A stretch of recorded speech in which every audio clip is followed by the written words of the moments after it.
Hello viewers, আসসালামু আলাইকুম। ঈদের পরে হঠাৎ করে একদিন আমরা চলে গেলাম গ্রামের বাড়িতে। আম্মু, দুলো ভাই, বড় আপু, আমার হাজব্যান্ড, আমি এবং বাচ্চা কাচ্চা সবাই মিলে। সো এখানে গিয়ে অনেক মজা করলাম। যে আমার বাচ্চা গ্রামে এসে তো অনেক খুশি।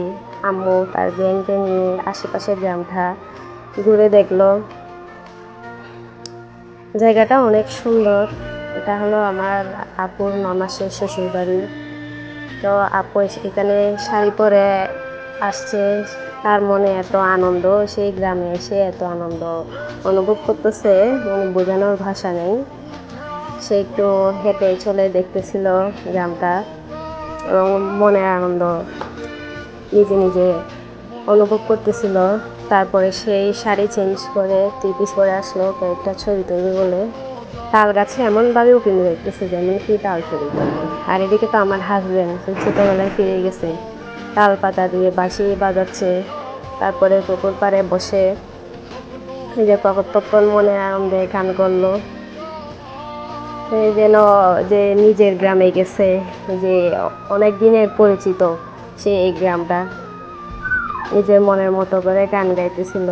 তারপরে আয়ান আর কাইফা একসাথে বসে পুকুর পাড়ে ছবি তুললো, আমিও ছবি তুললাম।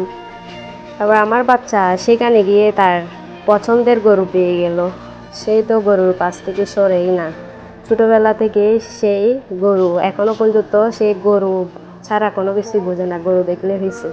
সেখানেও গিয়ে সে গরু পেয়ে গেছে। ওইখান থেকে মানে আর আসতেছে না, তার খাওয়া দাওয়া মানে করতে হচ্ছে না। ওকে দেখে আমিও একটু বসে পড়লাম গরুর সাথে একটু আড্ডা দিতে। আর এদিকে আমার হাজবেন্ড আমাদেরকে বসা দেখে একটু মজা করতেছিল আমাদের সাথে।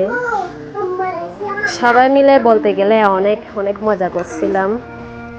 যে আসলে হঠাৎ করে গ্রামের বাড়িতে যাওয়াটা অনেক একটা বড় আনন্দের ব্যাপার। তারপরে আমরা সামনে একটা ধান ক্ষেত দেখতে পেলাম। ভাবলাম যাই ধান কেটে গিয়ে কিছু ছবি তুলে আসি। তাই বড় আপুকে ডাকতেছিলাম যে এদিকে একটা সুন্দর জায়গা আছে, চলো সবাই মিলে একসাথে ছবি তুলি। তারপর একে একে সবাই ছবি তুললাম। তারপর কাইফা আমার ভাগ্নি, ও গেল ছবি তুলতে। সে একটু ভয় পাচ্ছিল যে ধানের মধ্যে যদি কিছু থাকে ওকে কামড় দেয়। তারপর গেল ছোট ভাগ্নি আরোয়া, তারপর আয়ান আমার ছেলে।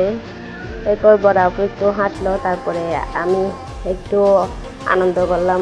মনে হচ্ছিল যেন সবুজ ধান কেটে নিজের একটা সতেজ একদম প্রাণভরে একটা নিঃশ্বাস নিচ্ছিলাম।